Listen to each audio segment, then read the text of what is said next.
Olá, gente linda, tudo certo? Então tá, bom, vamos lá. Em relação então à questão, da continuidade do tema, né, sobre, Era Vargas, a gente vai falar agora um pouquinho sobre, a Revolução Constitucionalista de 32. Então, como nós vimos, o Vargas fez uma série de alterações e uma série de, digamos assim, medidas centralizadoras, autoritárias, nós vimos isso, certo? Beleza. Bom, uma das coisas que nós não temos nesse período é uma Constituição. Por quê? Porque de 1891 ele suspendeu lá em 30. Vamos falar de 32, ou seja, são 2 anos sem Constituição. E nós vamos ter então uma revolta, alguns chamam de revolução constitucionalista, porque este era o discurso, certo? Bom, ela vai estourar em São Paulo. E a gente tem que lembrar, tem que estar bem claro que os paulistas, na verdade, essa Revolução Constitucionalista de 32, ela é, assim, vou dizer, a Revolução Farroupilha de São Paulo, tá? Então é o grande evento celebrado, né, enfim, dos paulistas. Tá, por quê? Bom, vamos tentar imaginar. Então, quem estava no poder antes de Vargas e seu novo grupinho, né? Eram os paulistas, basicamente, República Café com Leite, né? Então, Minas Gerais e São Paulo. Minas Gerais rompeu com São Paulo, quando São Paulo passou-lhe a perna, né? Não fez alternância. E os paulistas ficaram meio isolados, assim, e, enfim, né? Eles querem retomar o poder, isso é óbvio. É claro que Vargas não pode simplesmente, tipo assim, chutar a bunda dos paulistas. Não tem como, tá, pessoas? Por quê? Porque economicamente o Brasil depende do café. Ah, eu tenho um projeto desenvolvimentista, industrial, tarana. Beleza, mas é um projeto, por enquanto não é o que temos, né? O que temos é o quê? A dependência do café. Então Vargas não pode ignorar isso. Porém, ele marginalizou os paulistas do poder. Tanto que uma parte dos paulistas havia aderido a Vargas, né? Do partido, porque o principal partido do país nesse período era o Partido Republicano Paulista, durante todo o processo do café com leite, certo? A República Velha. Bom, houve uma ruptura dentro do próprio Partido Republicano Paulista, se criou o Partido Democrático, certo? E este Partido Democrático apoiava o Vargas, achando que ia ter muito poder, e não teve. Então, assim, os paulistas, de modo geral, estavam descontentes com o governo Vargas, até porque queriam voltar, né, até das cartas no poder, certo? Tudo bem, isso assim, pano de fundo, tá? Beleza, bom. Então, o estopim, ou a grande desculpa para estourar a revolta constitucionalista de 32 foi que Vargas botou um interventor em São Paulo, que nem paulista era um pernambucano, era um tenente, enfim.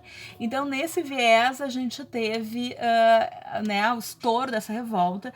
Mas, é claro, o discurso de base era um discurso legítimo, né? Que era o fato de, nós não temos uma Constituição, queremos uma Constituição, porque Vargas está impondo uma ditadura, cadê a nossa Constituição, etc. Tá? Então, o grande discurso, e por isso Revolução Constitucionalista, era não ter uma Constituição.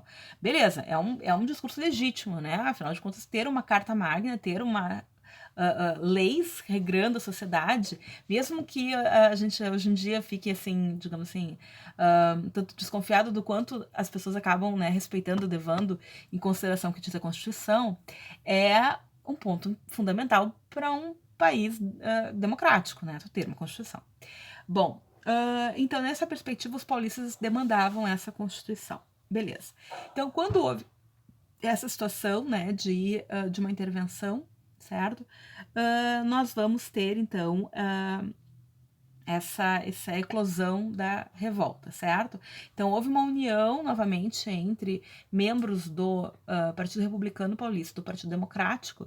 Eles vão se unir numa frente única, que a gente chama Frente Única Paulista. E vão organizar um exército, tropas, né, paulistas, enfim, que é uma coisa, inclusive, né, porque, tipo, os estados, eles tinham as suas brigadas, né, eles tinham a sua polícia, digamos assim, que muitas vezes era mais pujante, às vezes até que o próprio Exército Nacional. Inclusive, Vargas vai mexer nisso, né? O Vargas vai, digamos assim, diminuir muito, né, a questão de poder e autoridade de polícias estaduais para fazer frente para o Exército brasileiro ter, digamos assim, sobressair frente a essas polícias. Tá, bom. Então eles vão organizar esses exércitos de voluntários, vão juntar bastante gente.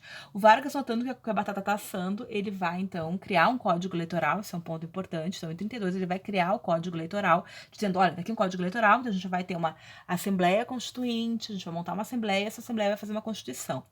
Né? Então, por que isso é um ponto importante? Porque, basicamente, ela vai reger o sistema eleitoral depois do país, certo? Vai ser absorvida pela Constituição de 34. Então, nessa perspectiva, a gente vai ter o quê? Um sistema eleitoral que vai ter o sufrágio direto, né? Ou seja, voto direto, voto universal e secreto, tá? Então, esse é um ponto que você tem que destacar. a partir de agora, né, a partir de Vargas 32, esse Código Eleitoral, o voto será secreto. Então, por que isso é importante? Bom, para tentar evitar fraudes, né? Então, antes tu ia lá, tu era coagido, tu era, né, tinha todo um sistema coercitivo, porque tava lá o coronel ouvindo quem tu ia votar, né? Agora não, voto é secreto, você escreve, enfim, né, e vai votar em quem você quiser, né, sem que ninguém fique sabendo, em tese, te coagindo. Então, uma representação proporcional para os estados, né? Quem é que vai votar? Todos os brasileiros alfabetizados, que não são, né, que não é a maioria, né, pessoas maiores de 21 anos e, agora um ponto importante, as mulheres estão incluídas. As mulheres não são obrigadas a votar, tá, pessoas? Mas a partir de 82 as mulheres podem votar. Qualquer mulher, não. Então tem toda a questão de, enfim, reputação, de mulher que é casada, que o marido deixou, enfim, uma série de situações.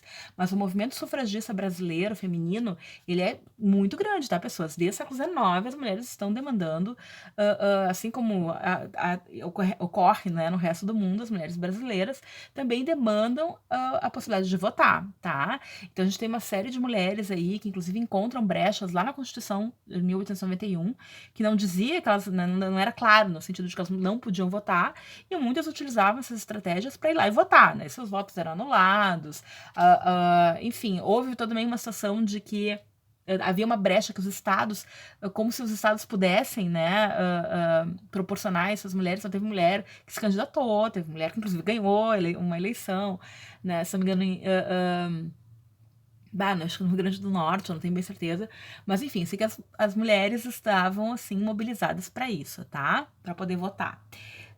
Claro que nem todas as mulheres, tá, pessoas? Mas havia muitas mulheres que estavam se organizando para isso. Beleza, então a partir de 32 mulheres podem votar, não são obrigadas, mas podem votar. Beleza. Então depois a gente vai ter então essa questão, mas mesmo assim os paulistas não estão satisfeitos, porque como eu disse para vocês, a pauta era da Constituição, mas não é só isso, é também querer tá ali dentro do cenário nacional e ter uma influência grande no cenário nacional. E a gente vai ter uma série de manifestações, a gente tem que lembrar que, apesar, hoje em dia, as manifestações de um modo geral são dispersas com jato d'água, com bala de borracha, com gás de pimenta, isso tudo obviamente tem grandes consequências. Muita gente foi cegada já por balas de borracha, tá?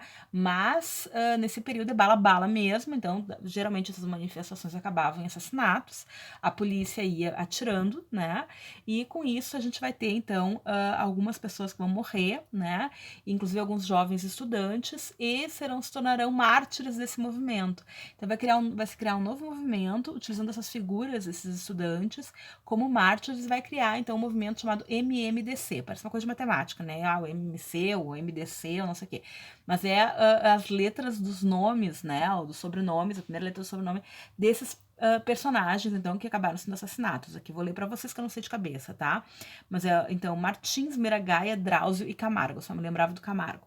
Bom, então essas pessoas elas vão se tornar símbolo desse movimento e, né, um monte de pessoas então, vão se agregando a esses exércitos, né, que os paulistas vão formar. E aí nós vamos ter alguns confrontos, né, com as forças nacionais, que vão vencer, né, obviamente, mas como eu disse, Vargas não podia dizer, olha, paulistas, né, assumam, morram e tal, não é isso.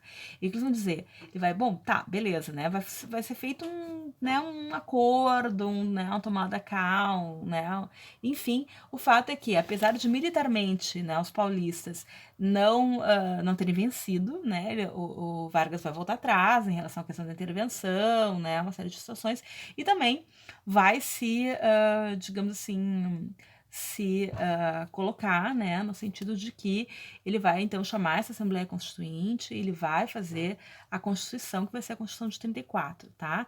Então, é um movimento que é importante, certo, pessoas? Porque, como eu disse para vocês, ele é um marco na história paulista, né?